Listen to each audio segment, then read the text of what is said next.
হাসিনা গত 15.5 বছরে যে তাণ্ডব ঘটিয়েছে এই দেশের মাটিতে, এইটা কোন ধরনের ইন্টারন্যাশনাল ক্রাইমের থেকে কম না। এইটা হিটলারের কোন ক্রাইমের থেকে কম না।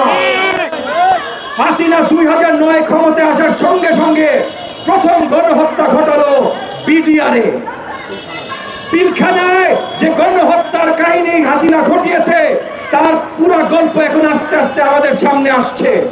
উল্টাপাল্টা মামলা দিয়েন না। হাসিনা যদি ভারতে পালায়, ভারতের সাথে বাংলাদেশের সরকারি এক্সট্রাডিশন ট্রিটি আছে যে ভারত থেকে আমরা তাকে নিয়ে আসতে পারি, কিন্তু ট্রিটির ভিতরে এইটাও লেখা আছে এই আইনের আওতায় সাজাপ্রাপ্ত আসামি সেই আইন ভারতের আইনের সাথে মিলতে হবে। আপনারা যদি আজকে হাসিনার নামে বা যারা পালিয়ে যাচ্ছে তাদের নামে আবুল তাবুল কেস লাগান, তাইলে ওই যে এক্সট্রাডিশনের সময় আমরা আইনত একটা ঝঞ্ঝালে পড়ে যাব। পিলখানার পর শাপলা চত্বরে বিশাল গণহত্যার আরেক ঘটনা ঘটিয়েছে এই হাসিনা। কতটা রক্ত পিপাসু এই হাসিনা, গত 15.5 বছরের বাংলাদেশের ইতিহাস দেখলে জানা যায়। হাজারে হাজারে নিরীহ মাদ্রাসার শিক্ষার্থীদের একবারে তাদের রক্তে পুরো রঞ্জিত করে দিয়েছে সেন্ট্রাল ঢাকা মতিঝিলের ময়দান। শাপলা চত্বর থেকে কিলোমিটার কি কিলোমিটার মানুষজন নাকি শুধু রক্ত আর নিরীহদের লাশ দেখেছে।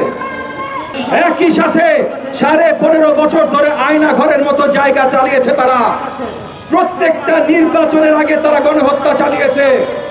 বিরোধী রাজনৈতিক শক্তির উপরে অত্যাচার চালিয়েছে, তাদের উপরেও গণহত্যা চালিয়েছে। তাই আমাদের আজকের অবস্থান কর্মসূচিতে প্রথম দাবি, আওয়ামী ফ্যাসিবাদ এবং তাদের সব অঙ্গ সংগঠনকে নিষিদ্ধ ডিক্লেয়ার করতে হবে। আমাদের দ্বিতীয় দাবি, ইন্টারন্যাশনাল ক্রিমিনাল কোর্টে এই সংগঠনগুলোর এবং এদের নেতা যারা তাদের নামে আলাদা আলাদা মামলা দায়ের করতে হবে। এবং আমাদের তৃতীয়, প্রত্যেকটা যে কাজগুলো করেছে এই হাসিনা এবং তার দোসররা, তাদের ধরে এই দেশের মাটিতে বিচার করতে হবে। আমি আইন শৃঙ্খলা বাহিনীর প্রতি এবং মাননীয় অ্যাটর্নি জেনারেলের প্রতি আবারও আবেদন রাখবো, তারা যেন মামলাগুলা একটু বাদ বিচার করে তারপর দায়ের করেন। এখন বাংলাদেশ ব্যাংকের দায়িত্বে যারা আছেন এবং অর্থ উপদেষ্টার প্রতি আমি আবেদন জানাচ্ছি, এই যে $150 বিলিয়ন প্লাস বাংলাদেশ থেকে গত 15 বছরের লুণ্ঠন হয়েছে, আমরা জানি কারা এই লুণ্ঠনের জন্য দায়ী। সেই অর্থগুলো ফিরিয়ে আনতে হবে। চলেন আজকে থেকে আমরা একে অপরের যত ভেদাভেদ আছে ভুলে যে এই দেশ গড়ার জন্য একসাথে দাঁড়াই।